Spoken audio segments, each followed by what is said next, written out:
ಹಾಂ, ಎಸ್, ಇದು ಕಾನ್ಸೆಪ್ಟ್ ಗೊತ್ತಾಯ್ತಲ್ವಾ? ಎಲ್ರಿಗೂ ಕಾನ್ಸೆಪ್ಟ್ ಗೊತ್ತಾಯ್ತಲ್ವಾ? ಈಗ ಇದರಲ್ಲಿ ಎಕ್ಸೆಪ್ಷನ್ಸ್ ಅಂತ ಇದೆ. ಎಕ್ಸೆಪ್ಷನ್ಸ್, ಕೆಲವು ಪದಗಳು ಈ ಆದಮೇಲೆ ಐ ಬರುತ್ತೆ, ಅಂದರೆ ಇದಕ್ಕೆ ವಿರುದ್ಧವಾಗಿರುತ್ತೆ. ಈ ರೂಲ್ ಏನಿದೆ ಆ ರೂಲಿಗೆ ವಿರುದ್ಧವಾಗಿರುತ್ತೆ ಕೆಲವು ಪದಗಳು.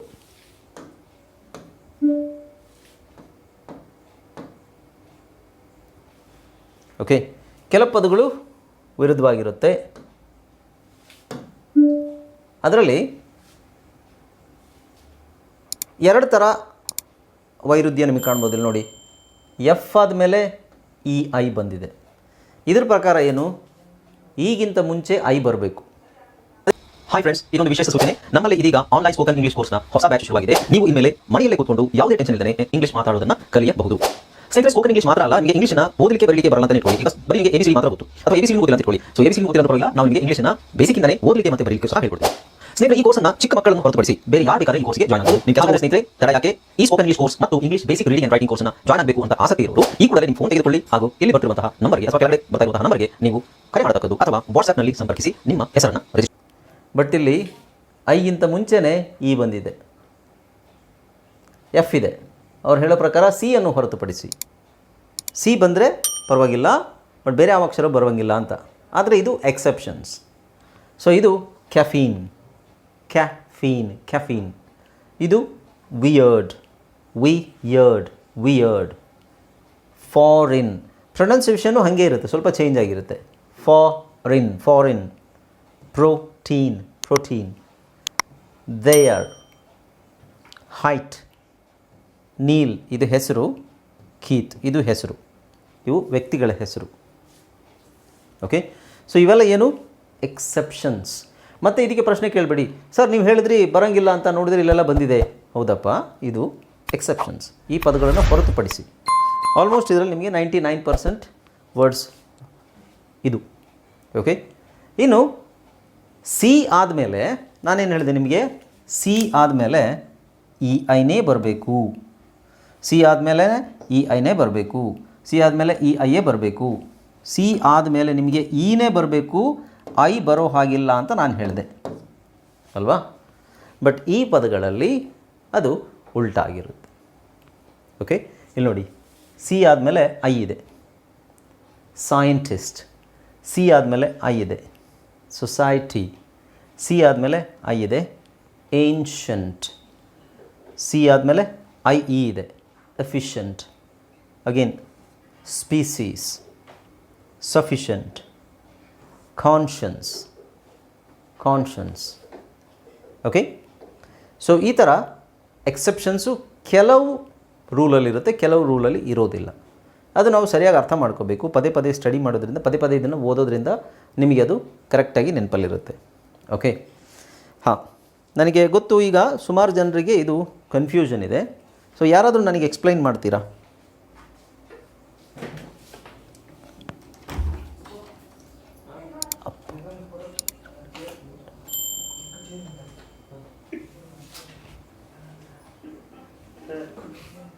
ಹಾಂ, ಹೇಳಿ.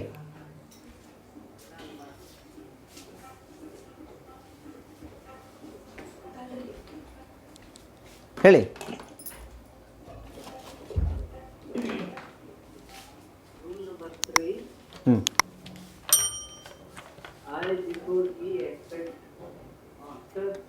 ಹಾಂ,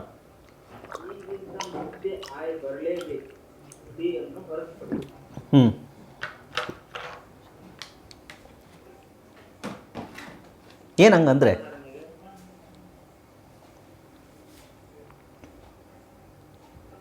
ಸರಿ, ನೀವು ಹೇಳಿದ್ದು ಸರಿನೇ, ಬಟ್ ನೀವು ಇಲ್ಲಿರೋದನ್ನು ಓದಿದ್ರಿ, ಎಕ್ಸ್ಪ್ಲೈನ್ ಮಾಡಿ.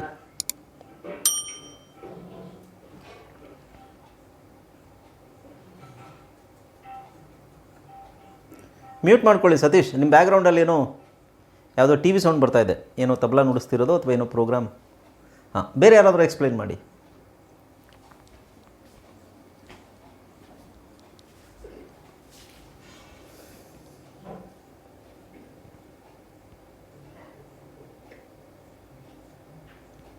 ಬೇರೆ ಯಾರಾದರೂ ಎಕ್ಸ್ಪ್ಲೈನ್ ಮಾಡಿ ದಯವಿಟ್ಟು. ತಪ್ಪಾದರೂ ಪರವಾಗಿಲ್ಲ, ತಿದ್ದೋಣ.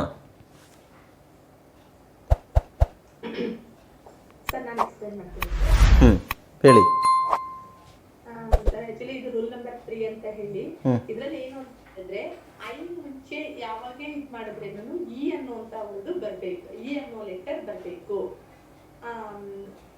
ಅಂದ್ರೆ ಸಿ ಅನ್ನೋದನ್ನ ಬಿಟ್ಟು ಅಂದ್ರೆ ಈಗ ಡಿ ಐ ಇ ನಾವು ಬರೀ ಡಿ ಐ ಮಾತ್ರ ಹೇಳಿದ್ರೆ ಡಿ ಅಂತ ಅಂದ್ಬಿಟ್ಟು ಮಾತ್ರ ಬರುತ್ತೆ.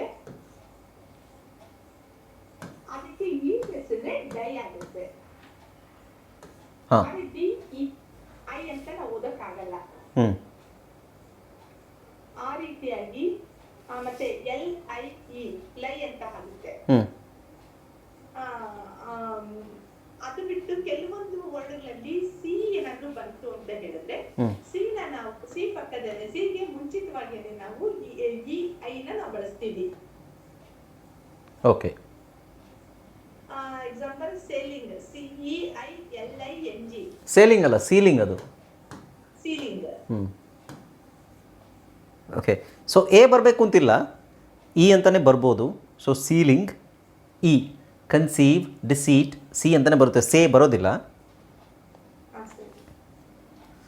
ಅಲ್ಲ, ನೀವು ಉದಾಹರಣೆ ಅಲ್ಲಿ ಉದಾಹರಣೆ ತೊಗೊಂಡ್ರಿ, ಇಲ್ಲಿ ಉದಾಹರಣೆ ಹೇಳಿ. ಸಿ ಉದಾಹರಣೆ ವರ್ಡ್ಸ್ ಇದೆಯಲ್ಲ. ಸಿ ಬಂದು CEILING ಸೀಲಿಂಗ್ ಅಂತ ಬರುತ್ತೆ.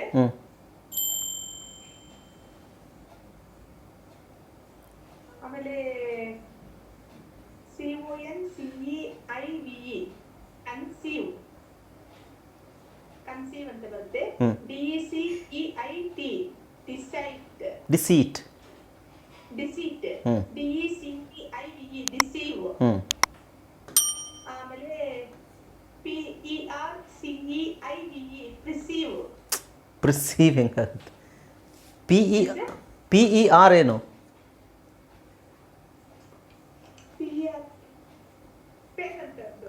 ಹಾಂ, ಓಕೆ. ಅವಾಗ ಏನಾಗುತ್ತೆ? ಪರ್ಸೀವ್ ಅಂತ. ಹಾಂ, perceive. PCEIPT receipt, receipt, P silent ಇಲ್ಲಿ.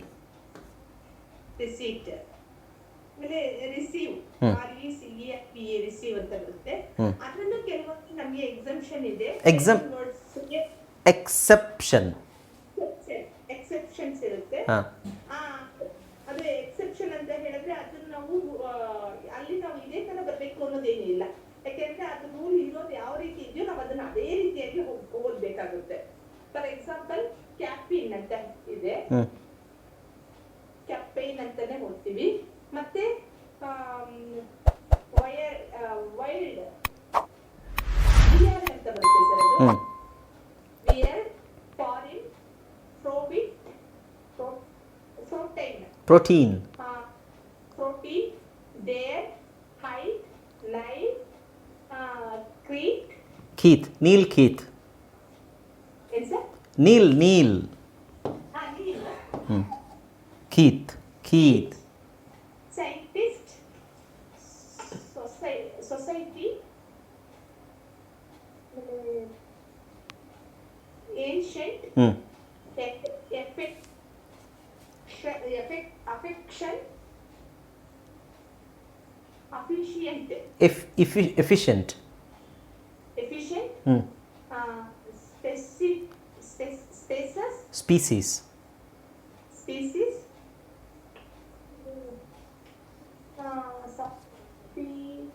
sufficient,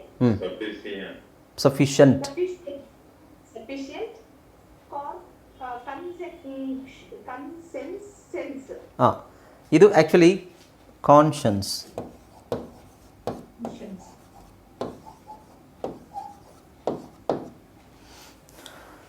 ಅದು ವಿಚಿತ್ರವಾಗಿದೆ ಪದ.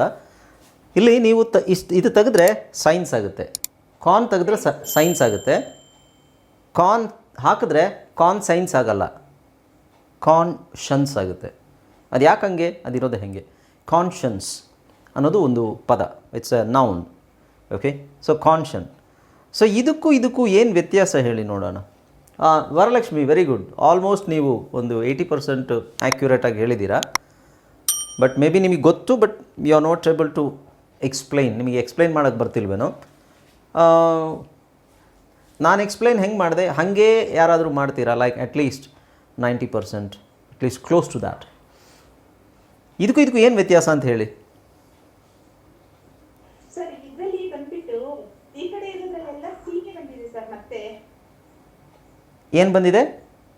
ಎಕ್ಸೆಪ್ಷನ್ ಅಲ್ಲಿ ಸೈನ್ಸ್ ಸೈಂಟಿಸ್ಟ್ SCIENTIST ಸೈಂಟಿಸ್ಟ್, ಮತ್ತೆ ಸೊಸೈಟೀಸ್ SOCIETY, ಮತ್ತೆ ಏನ್ಷಿಯಂಟ್. ಅಲ್ಲ, ಅದು ಓಕೆ, ಇದಕ್ಕೂ ಏನು ವ್ಯತ್ಯಾಸ ಅಂತ ನಾನು ಕೇಳ್ತಾ ಇರೋದು. ಈ ಕಡೆದ್ರಲ್ಲಿ ಏನಿದೆ, ಈ ಕಡೆದ್ರಲ್ಲಿ ಏನಿದೆ ಅಂತ ನಾನು ಕೇಳ್ತಾ ಇರೋದು. ಇಲ್ಲಿ ಏನಿದೆ ನೀವು ಹೇಳ್ದಂಗೆ? ಸಿ ಇದೆ. ಸೊ ಎಲ್ಲ ಪದದಲ್ಲೂ ಹಾಂ, ಎಲ್ಲ ಪದದಲ್ಲೂ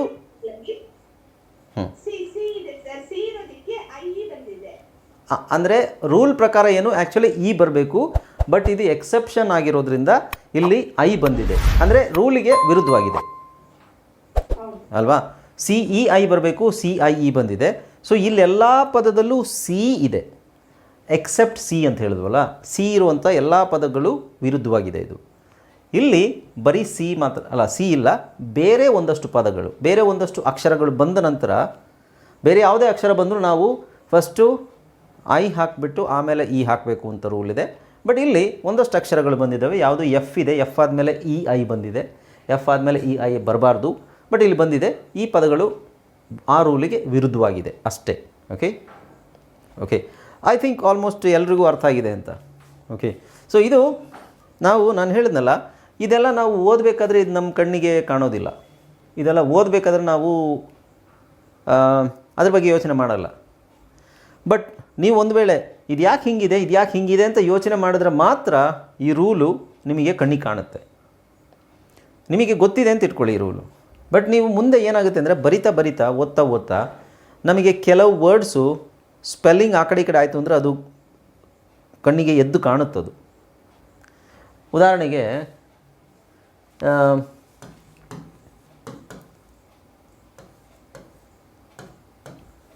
ಕಾರ್ಯ ಅನ್ನೋದು ಈ ಥರನೇ ಬರಿಬೇಕು, ರೈಟ್? ನಾವು ಒಂದು ವೇಳೆ ಈ ಥರ ಬರೆದ್ರೆ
ಅದು ತಪ್ಪು ಅಲ್ವಾ? ಆದರೂ ಕೆಲವರು ಈ ಥರ ಬರೀತಾರೆ, ಪ್ರಿಂಟಿಂಗ್ ಕೆಲವುದೆಲ್ಲ ಈ ಥರ ಇದೆ. ಬಟ್ ಆ್ಯಕ್ಚುಲಿ ಅದು ಗ್ರಾಮ್ಯಾಟಿಕಲಿ ಅದು ತಪ್ಪು, ಲಿಪಿ ಪ್ರಕಾರ ಅದು ತಪ್ಪಾಗುತ್ತೆ. ಬಟ್ ನಮಗೆ ಇದೇ ನೋಡಿ ನೋಡಿ ಅಭ್ಯಾಸ ಇರುತ್ತಲ್ವಾ, ದಿಢೀರಂತ ನಾವು ಇದೆಲ್ಲಾದರೂ ನೋಡಿದಾಗ ಏನೋ ತಪ್ಪಿದೆಯಲ್ಲ ಅಂತ ಅನಿಸುತ್ತೆ. ಅಥವಾ ನೀವು ಒಂದು ವೇಳೆ ಕಾರ್ ಯಾ ಈ ಥರ ಬಂತು ಅಂದರೆ ಅದು ನಮಗೇನೋ ಏನೋ ತಪ್ಪಿದೆ, ತಪ್ಪು ಅಂದರೆ ಏನೋ ಸರಿ ಇಲ್ಲ ಇದು ಅಂತ ಅನಿಸುತ್ತೆ. ಹಾಗೆ ಇಂಗ್ಲೀಷಲ್ಲೂ ಸಹ ಇದು ಹೋಗ್ತಾ ಹೋಗ್ತಾ ತುಂಬ ನೀವು ಓದಿ ಈ ಪದಗಳೆಲ್ಲ ನಮಗೆ ಕಣ್ಣಿಗೆ ಸುಪರಿಚಿತವಾದಾಗ ಫ್ಯಾಮಿಲಿಯರ್ ಆಗಬೇಕು. ಕೆಲವುದೆಲ್ಲ ನೋಡಿ ನಾವು ಮಾತಾಡಬೇಕಾದ್ರೆ ಉಚ್ಚಾರಣೆ ತಪ್ಪಾಯಿತು ಅಂತ ಹೇಳಿದಾಗ ಏನೋ ಉಚ್ಚಾರಣೆ ತಪ್ಪಿದೆಯಲ್ಲ ಅಂತ ಅನಿಸುತ್ತೆ, ನಾವು ಮಾತಾಡಿದಾಗಲೇ ಅಥವಾ ಬೇರೆ ವ್ಯಕ್ತಿ ಮಾತಾಡಿದಾಗ ತಪ್ಪಿದೆ ಅಂತ ಅನಿಸುತ್ತೆ. ಅದೇ ಥರ ಇದರಲ್ಲಿ ನಾವು ಹುಡುಕ್ಲಿಕ್ಕೆ ಈ ವರ್ಡಲ್ಲಿ ಇದಿದೆ ಅದು ಜಾಸ್ತಿ ತುಂಬ ತಲೆ ಕೆಡಿಸ್ಕೊಳ್ಳೋಕೆ ಹೋಗಬಾರ್ದು. ಇದರಲ್ಲಿ ಏನು ಅಂತ ಹೇಳಿದ್ರೆ ಪ್ರಾಕ್ಟೀಸ್ ಮೂಲಕ ನಾವು ತುಂಬ ಒಂದು ವೇಳೆ ಈ ಪದನೇ ತುಂಬ ಓದಿದ್ದೀವಿ ಅಂತ ಇಟ್ಕೊಳ್ಳಿ. ಫ್ರೆಂಡ್ಸ್ ಅನ್ನೋದನ್ನು ತುಂಬ ಜನ ಓದಿದ್ದಾರೆ, ತುಂಬ ಜನರಿಗೆ ಗೊತ್ತು, ಸುಮಾರು ಸಲ ಯೂಸ್ ಮಾಡಿರ್ತಾರೆ. ಆದರೂ ಈಗಲೂ ಸಹ ಇಂಗ್ಲೀಷ್ ಗೊತ್ತಿರೋರೇ ಕೆಲವರು ಈ ಫ್ರೆಂಡ್ಸ್ದು ಸ್ಪೆಲ್ಲಿಂಗ್ ಮಿಸ್ಟೇಕ್ ಮಾಡ್ತಾರೆ, FREIND ಬರೀತಾರೆ. ಈಗಲೂ ತುಂಬ ಜನ ಇಂಗ್ಲೀಷಲ್ಲಿ ಸ್ಕಾಲರ್ಶಿಪ್ ತೊಗೊಂಡಿರೋರು, ಇಂಗ್ಲೀಷ್ ತುಂಬ ಫ್ಲೂಯೆಂಟಾಗಿ ಮಾತಾಡೋರು, ಸ್ಪೆಲ್ಲಿಂಗ್ ಮಿಸ್ಟೇಕ್ ಆಗುತ್ತೆ, ಸ್ಪೆಲ್ಲಿಂಗ್ ಮಿಸ್ಟೇಕ್ ಅಷ್ಟೇ. ಬಟ್ ಅವರು ಬರೆದ ಮೇಲೆ ಅವರಿಗೆ ಗೊತ್ತಾಗುತ್ತೆ ಏನೋ ತಪ್ಪಿದೆಯಲ್ಲ ಅಂತ. ಯಾಕೆಂದರೆ ನಮ್ಮ ಕಣ್ಣು ನೋಡುತ್ತಲ್ಲ, ಅದೊಂದು ಪ್ಯಾಟರ್ನ್ ಇದೆ. ನಾವು ಓದೋದಾಗಲಿ ನೋಡೋದಾಗಲಿ, ಓದಬೇಕಾದ್ರೆ ನಮಗೆ ಕನ್ನಡದಲ್ಲಿ ನಾನು ಹೇಳಿದ್ನಲ್ಲ ಈಗ ಕಾರ್ಯ ಅಂತಿರೋದನ್ನು ನಾವು ಈ ಥರ ಬಂದಾಗ ನಮಗೇನೋ ಒಂಥರ ಇದೆ, ಏನೋ ಸರಿ ಇಲ್ವಲ್ಲ ಅಂತ ಅನಿಸುತ್ತೆ. ಅದೇ ಥರ ನೀವು ತುಂಬ ಓದಿ ತುಂಬ ಪ್ರಾಕ್ಟೀಸ್ ಮಾಡಿ ಆಮೇಲೆ ನೀವು ಒಂದು ವೇಳೆ ಪೀಸ್ ಅಂತ ಬರೆಯೋದನ್ನು ಒಂದು ವೇಳೆ ಈ ಥರ ಬರೆದ್ರೆ PEICE ಈ ಥರ ಬರೆದ್ರೆ ಅದು ನಿಮಗೆ ಏನೋ ಸರಿ ಇಲ್ವಲ್ಲ ಅಂತ ಏನೋ ಅನಿಸುತ್ತೆ. ಅದು ಇಟ್ಸ್ ಕ್ವೈಟ್ ಕಾಮನ್, ಎಲ್ಲರಿಗೂ ಆಗೋದೇ ಅದು. ಓಕೆ, ಈಗ ಈ ರೂಲು ನಾವು ತಲೆಯಲ್ಲಿ ಇಟ್ಕೊಂಡೇ ನಾವು ಓದಬೇಕಾ? ಇಲ್ಲ, ಈ ರೂಲ್ ನಿಮಗೆ ಗೊತ್ತಿರಬೇಕು. ಡಿಫ್ರೆನ್ಸ್ ಹೇಳಲಿಕ್ಕೆ ಅಥವಾ ಡಿಫ್ರೆನ್ಸ್ ನಿಮಗೆ ಡೌಟ್ ಬಂದಾಗ ಇದ್ಯಾಕೆ ಹಿಂಗಿದೆ, ಇದು ನೋಡಿದ್ರೆ ಲಿಂಗ್ ಇದೆಯಲ್ಲ, ಇದ್ಯಾಕೆ ಹಿಂಗೆ, ಅದ್ಯಾಕೆ ಹಾಗೆ ಅಂತ ನಿಮಗೆ ಡೌಟ್ ಬಂದಾಗ ಈ ರೂಲ್ ಹಿಂಗಿರೋದ್ರಿಂದ ಇದಿದೆ. ಅದನ್ನೇ ಎಲ್ಲ ರೂಲ್ನೂ ತಲೆಯಲ್ಲಿ ಇಟ್ಕೊಂಡು ಓದೋದು ಕಷ್ಟ. ತಿಳಿದಿದ್ದರೆ ಒಳ್ಳೆಯದು, ತಿಳ್ಕೊಂಡಿದ್ರೆ ಒಳ್ಳೆಯದು. ಓಕೆ, ಅದರಲ್ಲೂ ಎಸ್ಪೆಷಲಿ ಈ ವರ್ಡ್ಸ್ ನೆನ್ಪಿಟ್ಕೊಳ್ಳಿ. ಇದೇ ವರ್ಡ್ಸು ಜಾಸ್ತಿ. ಎಕ್ಸೆಪ್ಷನ್ಸ್ ಯಾವುದ್ಯಾವುದಿದೆ ಅದು ಪ್ರತಿಯೊಬ್ಬರಿಗೂ ನೆನಪಿರಬೇಕು. ಯಾಕೆಂದರೆ ಎಕ್ಸೆಪ್ಷನ್ಸ್ ಅಂದರೆ ಅವೇ ಪೆಕ್ಯುಲಿಯರ್ ವರ್ಡ್ಸ್, ಅಂದರೆ ಅವೇ ವಿಚಿತ್ರವಾದ ಪದಗಳು. ಅದೇ ಕನ್ಫ್ಯೂಸ್ ಆಗೋದು, ಬೇರೆದೆಲ್ಲ ಅರ್ಥ ಆಗಿಬಿಡುತ್ತೆ. ಎಕ್ಸೆಪ್ಷನ್ಸ್ ಇದು ಹಿಂಗಿದೆಯಲ್ಲ, ಇವ್ರು ಹೇಳಿದ್ದು ಹಿಂಗಿದೆಯಲ್ಲ, so these are exceptions. Okay, next ಇದು ಆಲ್ರೆಡಿ ಎಲ್ಲರಿಗೂ ಗೊತ್ತು ಅನಿಸುತ್ತೆ. ಸೊ ರೂಲ್ ನಂಬರ್ 4 ಏನು? The letter C represents S sound S before the letters E, I or Y. Okay, otherwise it represents K. ಅಂದ್ರೇನು? C ಆದ ನಂತರ E, I, Y ಬಂದಲ್ಲಿ C ಉಚ್ಚಾರಣೆ ಸ್ ಎಂದಾಗುವುದು. ಓಕೆ, ಇದು ಆಲ್ಮೋಸ್ಟ್ ಎಲ್ರಿಗೂ ಗೊತ್ತು, ಮತ್ತೆ ಇದನ್ನು ಕೆದಕೋ ಅವಶ್ಯಕತೆ ಇಲ್ಲ. ಬಟ್ ಎಕ್ಸೆಪ್ಷನ್ಸ್ ನೋಡಿ, ಇದು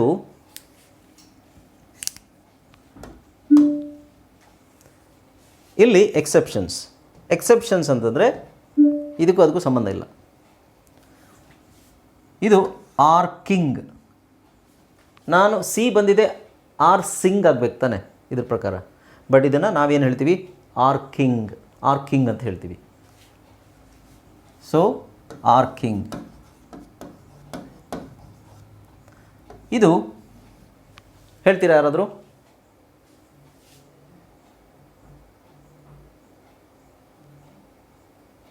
ಬಂದಿದೆ ಈ ಪದ, ಸುಮಾರು ಸಲ ಬಂದಿದೆ.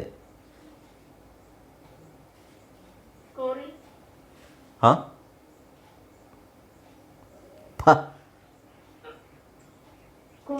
Core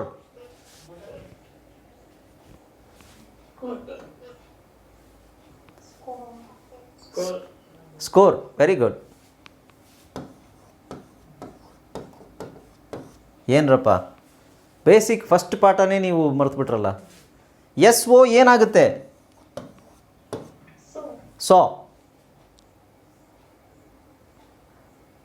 soccer. Okay, soccer. But ಇಲ್ಲಿ ಇ ಇದೆಯಲ್ವಾ? ಈ ಇದ್ದರೆ ಅದೇನಾಗಬೇಕು, ಸಾಸರ್ ಆಗಬೇಕು, ರೈಟ್? ಬಟ್ ಅದು ಸಾಕರ್. It is exception. ಇದು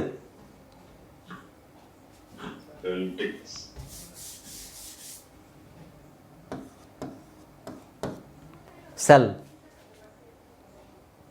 ಬಟ್ ಇಲ್ಲಿ ಸೆಲ್ಟಿಕ್ಸ್ ಅಂತ ಹೇಳಂಗಿಲ್ಲ, ಕೆಲ್ಟಿಕ್ಸ್.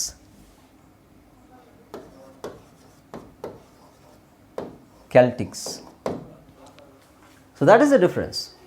ಅಲ್ಲಿ ಕೆ ಯಾಕಿಲ್ಲ ಅನ್ನೋದಕ್ಕೆ ಉತ್ತರ ಇಲ್ಲ, ಅದನ್ನು ಕೆಲ್ಟಿಕ್ಸ್ ಅಂತಲೇ ಓದಬೇಕು.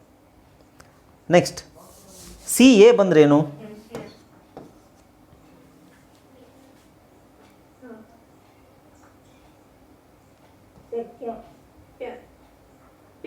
ಕ್ಯಾ.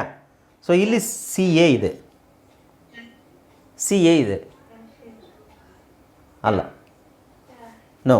ಸೊ ಇದನ್ನು ನಾವು ಸೀಸರ್, ಹಾಂ ಅಲ್ಲ, ಸೀಸರ್. ಜೂಲಿಯಸ್ ಸೀಸರ್ ಕೇಳಿದ್ದೀರಾ?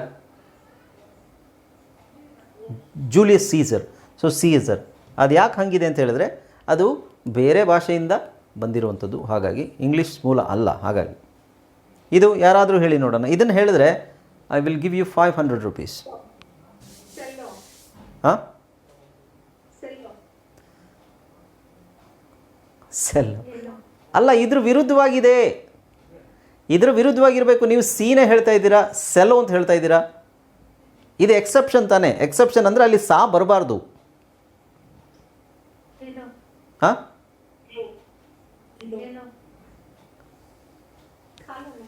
ನೋ, ಇಟ್ಸ್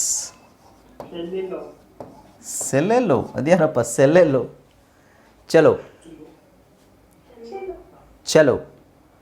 ಚಲೋ ಅಂದರೆ ಹಾಂ, ಸರ್ ಕೆಲವೊಂದು ಐಟಮ್ಸ್ ಮೇಲೆ ಎಲ್ಲ ಅದು ಕಂಪನಿ ಅಂತ ಹೇಳ್ಬಿಟ್ಟು ಸೆಲ್ಲೋ ಕಂಪನಿ ಅಂತ ಹಾಕಿರ್ತಾರಲ್ಲ ಸರ್, ಅದನ್ನ ಸೆಲ್ಲೋ ಅಂತ ಹೇಳ್ತೀರಲ್ಲ ಸರ್? ಹಾಂ, ಅದು ಸೆಲ್ಲೋ, ಅದು ಕಂಪನಿ ಹೆಸರು. ಕಂಪನಿ ಹೆಸರು ಸೆಲ್ಲೋ ಇರ್ಬೋದು. ಬಟ್ ಆ್ಯಕ್ಚುಲಿ ಸೆಲ್ಲೋ, ಚೆಲೋ ಅಂದರೆ ಒಂದು ಇನ್ಸ್ಟ್ರೂಮೆಂಟು, ಮ್ಯೂಸಿಕಲ್ ಇನ್ಸ್ಟ್ರೂಮೆಂಟು. ಈ ಪಿಟೀಲ್ ಕೇಳಿದ್ದೀರಲ್ವಾ, ವಯಲಿನ್ ಥರನೇ ದೊಡ್ಡದಿರುತ್ತೆ, ಅದಕ್ಕೆ ಚೆಲೋ ಅಂತ ಹೇಳ್ತಾರೆ. ಸೊ ಚೆಲೋ. ಸೊ ಅದೇ ಥರ ಇದು ಅಷ್ಟೇ, ಚಿಯಾವು. So it's not an English word, but ಇದನ್ನು ಯೂಸ್ ಮಾಡ್ತಾರೆ. ಆಮೇಲೆ ಇದು ಕನೆಕ್ಟಿಕಟ್. ಸೊ ಇಲ್ಲಿ ಹಾಂ, ಇಲ್ಲಿ ಸಿ ಸೈಲೆಂಟ್ ಆಗುತ್ತೆ, ಅದು ಸ್ವಲ್ಪ ಡಿಫ್ರೆಂಟ್ ಆಗಿದೆ. ಸಿ ಸೈಲೆಂಟ್ ಆಗುತ್ತೆ. ಕನೆಕ್ಟಿಕಟ್ ಅಲ್ಲ, ಕನೆಕ್ಟಿಕಟ್. ಓಕೆ, ಇದು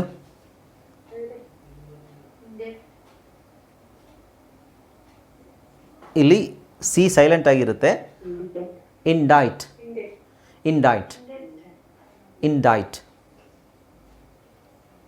ಇಂಡೈಟ್ಮೆಂಟ್. ಸಿ ಸೈಲೆಂಟ್ ಆಗಿರುತ್ತೆ. ಓಕೆ, ಸೊ ಇದಕ್ಕೂ ಸಿಗೆ ಅಲ್ಲಿ ಸೈಲೆಂಟ್ ಆಗಿದೆ, ಸಿ ಸೈಲೆಂಟು ನಾನು ಹೇಳ್ತಾ ಇದ್ದೀನಿ ಅಷ್ಟೇ. ದೀಸ್ ಆರ್ ಪೆಕ್ಯುಲರ್ ವರ್ಡ್ಸ್, ವಿಶೇಷವಾದಂತಹ ವರ್ಡ್ಸ್ ಇವೆಲ್ಲ. ಇದು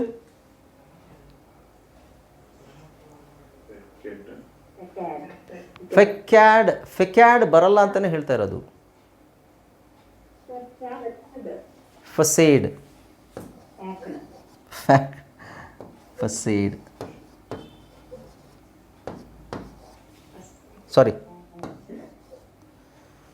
ಫಸೇಡ್.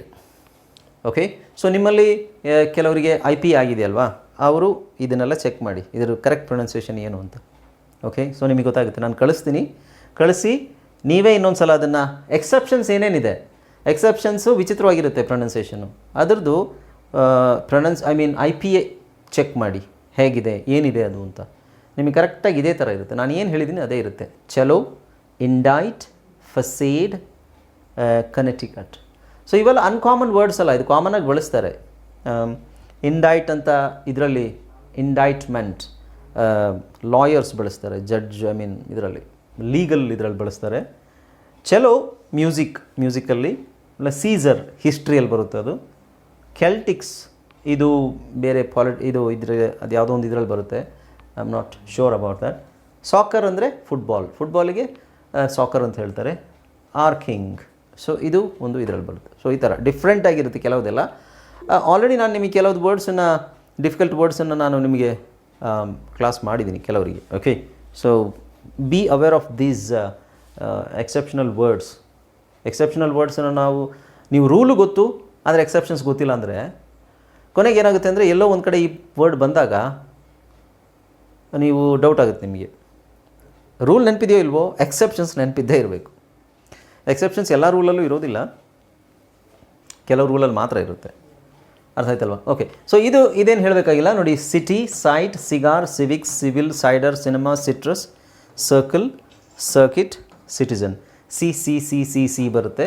ಇಲ್ಲಿ CA cell, cent, ceiling, centre, century, ceramic, serial, certain, censor, certificate, cease, cement. ಆಮೇಲೆ ಇದು ಸಿಲಿಂಡರ್, CYಯಲ್ಲಿ ಜಾಸ್ತಿ ವರ್ಡ್ಸ್ ಇಲ್ಲ, ಕೊನೆಯಲ್ಲಿ Y ಬರುತ್ತೆ. Cylinder, cyanide, cyber, cycle, IC, spicy, Lucy, fancy, agency, policy, legacy, piracy. Okay, ಅರ್ಥ ಆಗ್ತಿದೆಯಲ್ವಾ? ಎಸ್.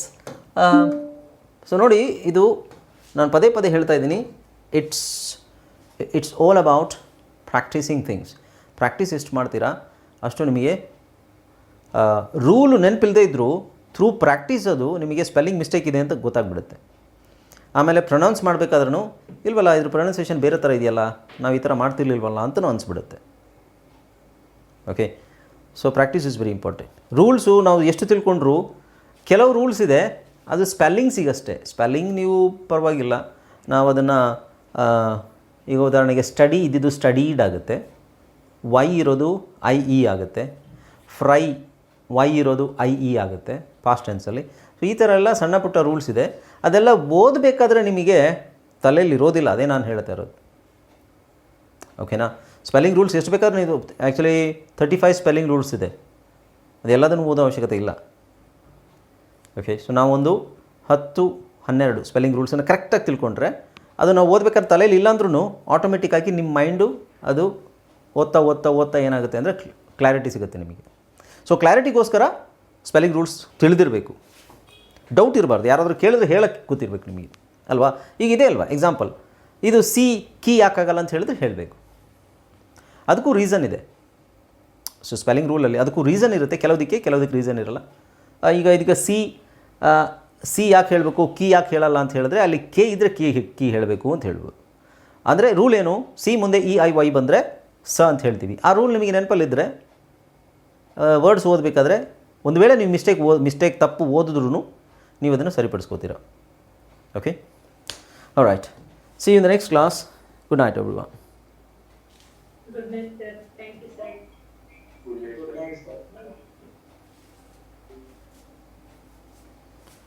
Oops.